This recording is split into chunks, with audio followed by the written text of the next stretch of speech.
Hi, so today I'm joined with Kasra Dash, and the discussion we're talking about is marginal gains, specifically with SEO, and how the little things actually all start to add up and compound over time. It's the marginal gains that you get with SEO that gives you long-term rankings. So let's get started on the little wins that you can be doing. What's initially your thoughts to start with about when people are kind of attending masterminds throughout the world and they're all thinking they're missing out on a push button SEO, big knowledge bomb and all the rest of it? What's your thoughts to people who think that? It's definitely not the case. I think the best SEO advice is the most boring SEO advice, and that's literally like build quality content, build good links, and you'll rank. But not many people like hearing that. So a lot of people think that they need to be doing all these crazy calculations, doing all of these crazy link building techniques, and it's not necessarily the case. Like, we've both got a lot of successful sites between us, and the one commonality between every single website that we've got and every single industry is that you need good content and good links. Yeah, for sure. I think the big part of the marginal gains within SEO is just do all things right. Yeah. So let's just run through a few bits with regards to, let's start off on technical SEO. So making certain that your site speed, that it loads fast. I mean, you don't need to absolutely obsess over 0.01% speeds and stuff like that, but making certain that it does load fast enough that Google can get around your site quite easily. So I'd start off with that with technical. What else would you say with technical? What are marginal wins for technical SEO? Good internal linking, just internally linking to your most important pages, the pages that generate you the most money. And one thing as well, we're probably going to knock through like a few different like things that you should be doing on your website. And that's not to say that you need to do everything correct from the word go. It can be like, okay, I'm going to work on technical today, and then in a week's time I'm going to work on my content, and then another week's time I'm going to work on my internal linking. Everyone just obsesses with, okay, Kasra and James have told me I need to do these 90 things and I need to do these 90 things before I launch a website, and it's not the case. Yeah, I think the biggest thing on that we always say to the team is that, especially let's say when you're writing content, they procrastinate too much. I'm like, just go and get it live. You've got a button called the edit button, which means you can edit the content, you can add more bits to it, you can optimize, you can remove fluff that's in there. Just get stuff done. People are obsessing over, let's say, schema, right? Just go and get schema set up, and if you can improve upon the schema that's on there, then great. If it's organizational schema, if it's local business schema, whatever it is from a technical standpoint, get those marginal gains in initially, and then improve upon it. It's all about those compounding effects of those improvements of what you can do. But is there anything else within technical SEO, like I probably just mentioned there, schema, is there anything else that you would be the small incremental kind of wins? A lot of people are scared after doing keyword research. I think that's going to keep going in and out of focus, but we'll continue. So what I mean by that is they'll go and do their keyword research and they just won't know where to start. So I think, again, like what you said, publish, and then if, say, for example, you're going past your topical borders, you can obviously delete some certain pages. Like some of our biggest wins recently have come from content pruning, so removing articles from websites. So if you're doing stuff like that, and if you've kind of got the go-ahead attitude, then by all means you can't really mess up on a website. You can always delete pages. Yeah, for sure. I mean, doing the topical map and doing the keyword research, again, it's an evolving kind of system that you can be doing. You can always find new articles, new keywords. There could be new products, there could be new services that people could be doing that you could end up expanding on to cover your topical gaps. It's the same then with link building. Like, there's always new link building opportunities that you can be doing, but don't over obsess over everything to do with it. It has to have traffic. It has to be 100% relevant at a domain level and everything else. You've got to try to just keep moving forward and getting those referring domains being built up. And you know what? If you did overcook it in areas, you've got the disavow tool. Like you're talking there about content pruning, a lot of penalties are reversible. Yep. So you can do a disavow to remove any toxic links. You can do content prudence, delete any pages where you've gone too wide on. Is there anything else with regards to marginal kind of gains that you can be doing with SEO? Marginal gains. So if I had like a checklist of marginal gains, obviously let's think that everybody's on page or their technical SEO set up correctly. And what I mean by that is they are internal linking. They don't have any 404s or double 301s. Obviously, everything that I'm mentioning now, you could probably just run like a very quick sight bulb or screaming frog audit, and that will give you a good guidance. And then away from the technical Just SEO, on that, on the technical one, you've got like stuff like people don't file name the images. People don't do alt text on images and stuff like that. They're only little things, but they're so important to do because you can try and start ranking the images. Then that gets that little bit more traffic through to the page and stuff like that. But people like think when they run a screen, if I go, oh, I've only got like 404s, just go and fix them. This is what we're talking about. These marginal little compounding effects is what add up for you to go and win and beat your competition on. But yeah, go on. What else on the map away from technical? Just adding to what you've said, I like to call it the 1% SEO. The only way that you can become a 1% SEO is if you're doing everything across the board correctly, and that might be. One sec. I think it's that light's too close.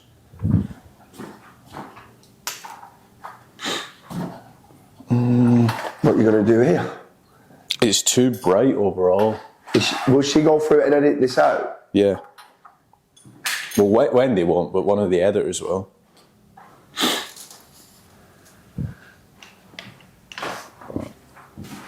Shall I move that light back a bit? No, it's because fairly certain now it should be fine. Yeah.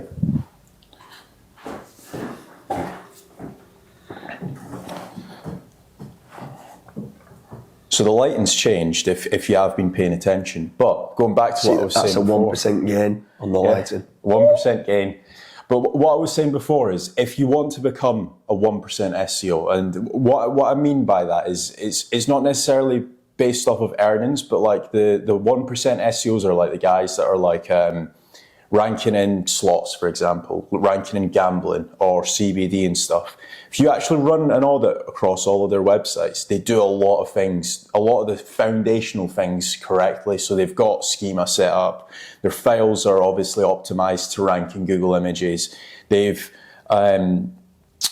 have what's it when you compress? They've compressed the images so it's not like 6-7 megabytes. Just all of these little lazy loads on if you've got like an embed and stuff like that. So anything like that, if you're doing all of that, setting all of that up, you're off to like a good start.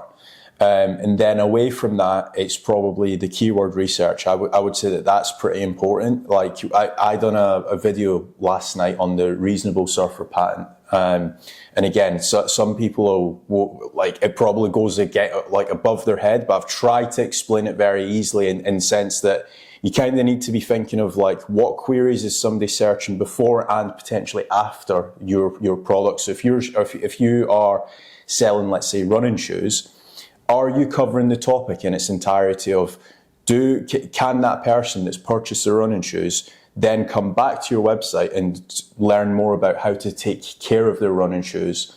Or potentially like the one step before is, do you have an article on your website talking about what type of shoes that they should be looking at? So that's another keyword strategy that you should be taking into consideration. But that's kind of like, again, a 1% incremental gain. Like a lot of people think, okay, to get to that, I need to do that now. And it's like, well, have you got your base layer of content first? Yeah. You probably shouldn't be worrying about that. You should be worrying about the base layer. Yeah, away from content then, like people talk about do all things and be a holistic marketer. Yeah. What's your thoughts then about off-page or doing social media? Certain businesses might need a GMB, having an address, having a telephone number, ticking all the boxes for EEAT.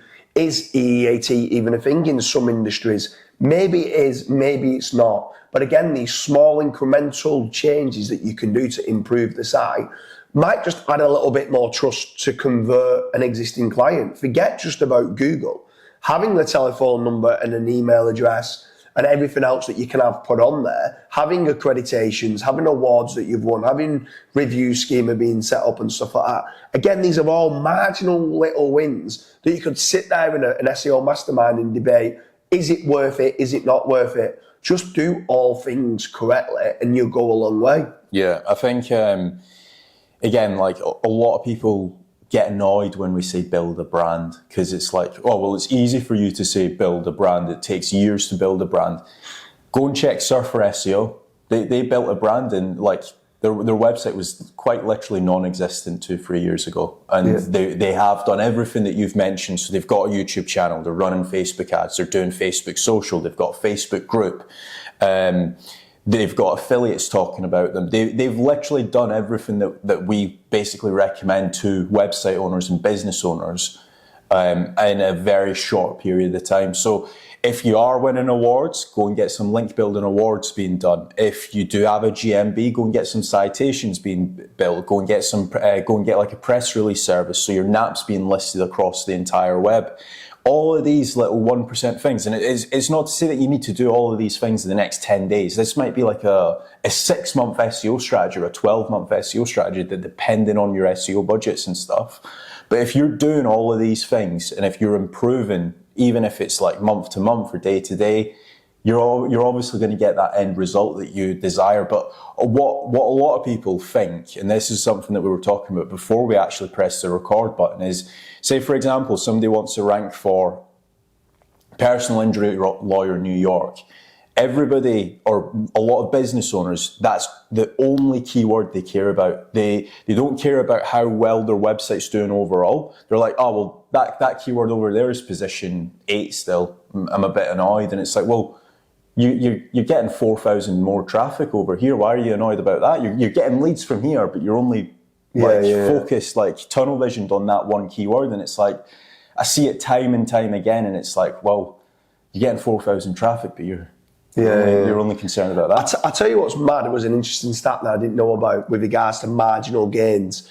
If you can improve, Kaz was speaking there about 1% improvements. If you can improve 1% every day for a year, you become 7 times better. 7 times better. Now, you'd think that it'd only be 3.6 times better because it's only 365 days. But that compounding effect and that 1% on top of the 1%, on top of the 1%, on top of the 1% makes it so much more. Where you think, like you said, it'd be 3.65 times better you would be if you did 1% each day. Yeah. But it's actually because of the compounding effect and the exponential growth of what you get, it actually makes it 7 times better, which is pretty incredible. So it's these little 1% gains of what you can do. When you go into an SEO mastermind, stop thinking you're going to get this one knowledge bomb which is going to treble your business. Try and find something that could just be so minor and so little that could improve a virtual assistant's task. It could save you some time. All these little micro wins are what add up and what compound to make you overall a much better SEO.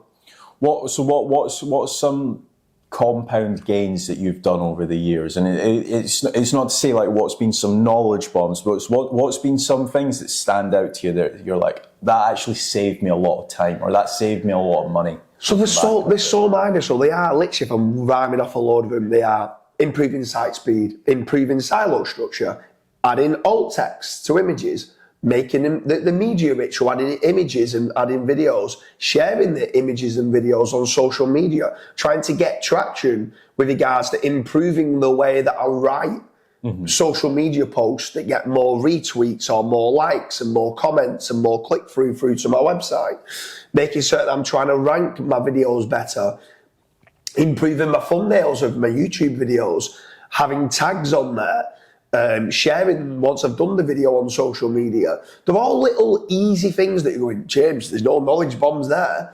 But then it's like having proper standard operating procedures, so having SOPs for your staff to make certain that they're following it in the correct way, making certain that I'm trying to add images and videos to my citations, trying to do unique descriptions in my citations, doing the press release every time I win some awards, which gets me referring domain count. But when I'm doing a press release, trying to add a video, trying to add an image, trying to have the NAP listing in as many places that I can, adding the NAP listings in YouTube descriptions, it's endless, and it's all the little micro wins that long-term people go like, how have you been so successful in SEO?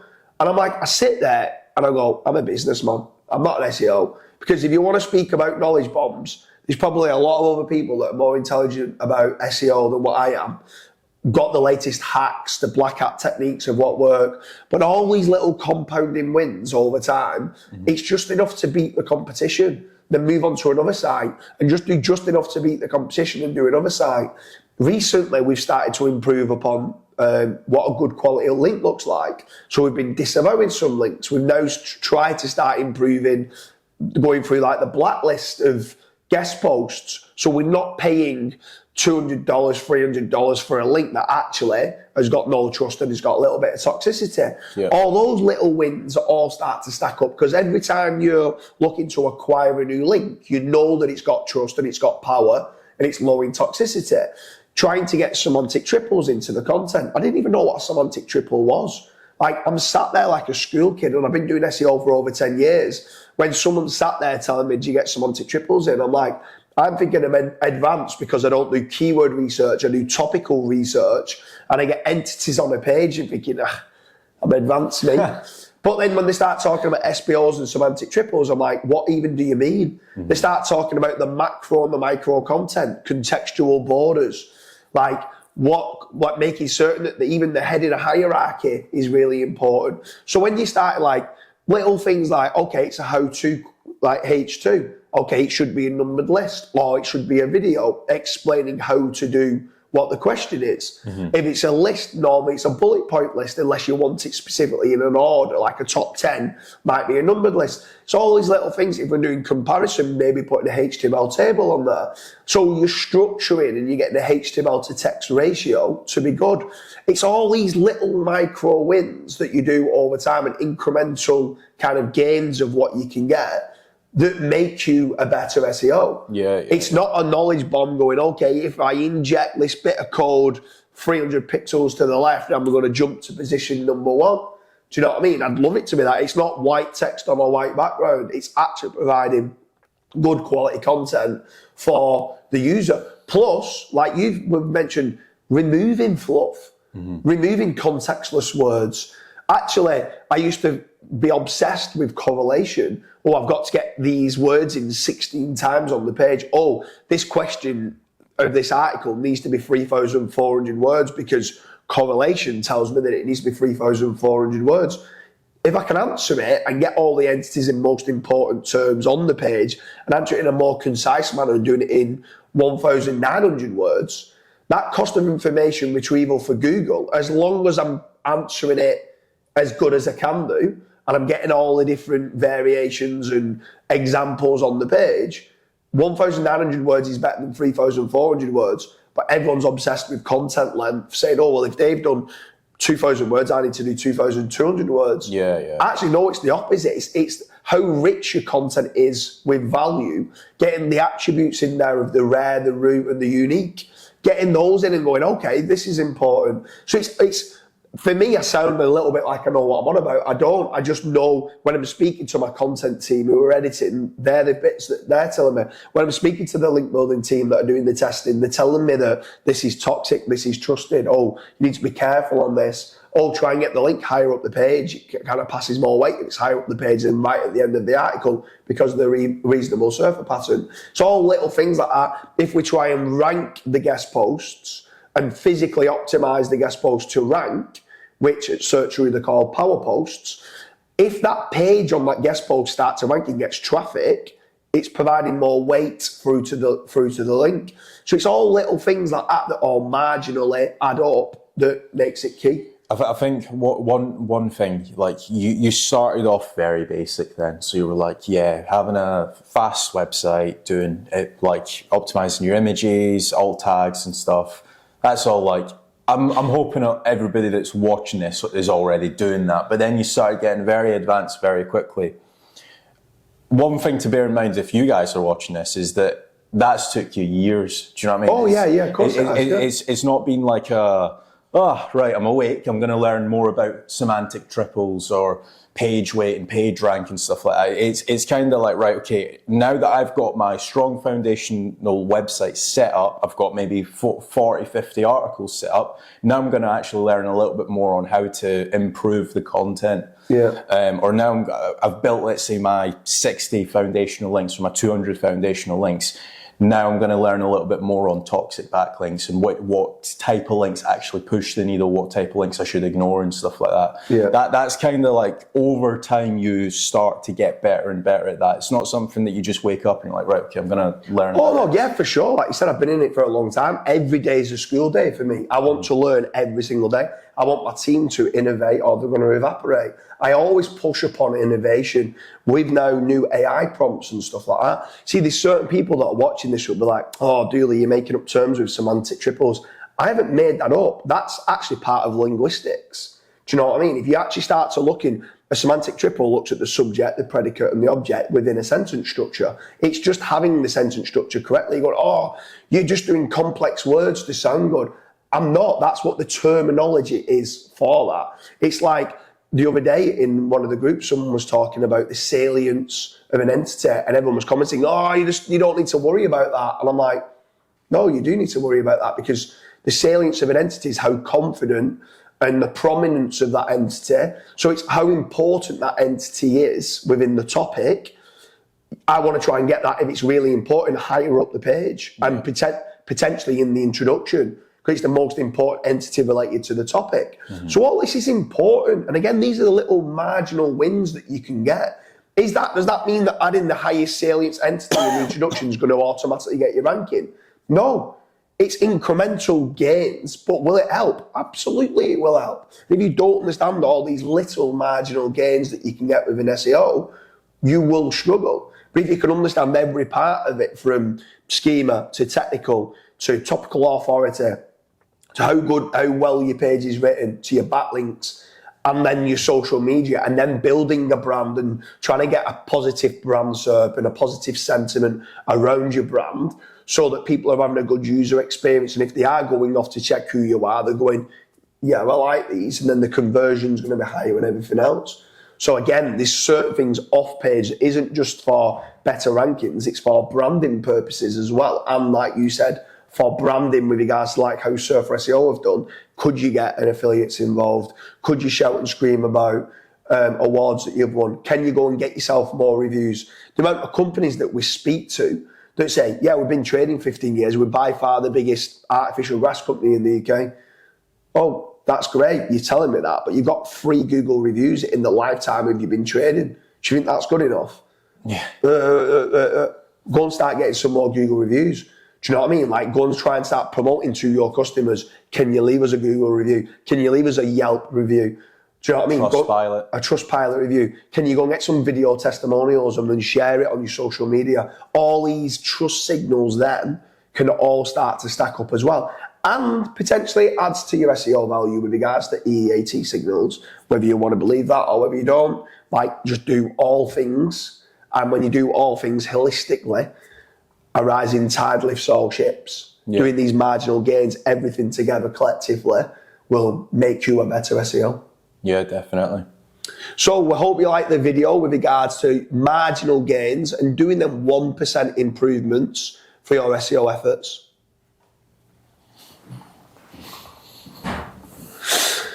Can you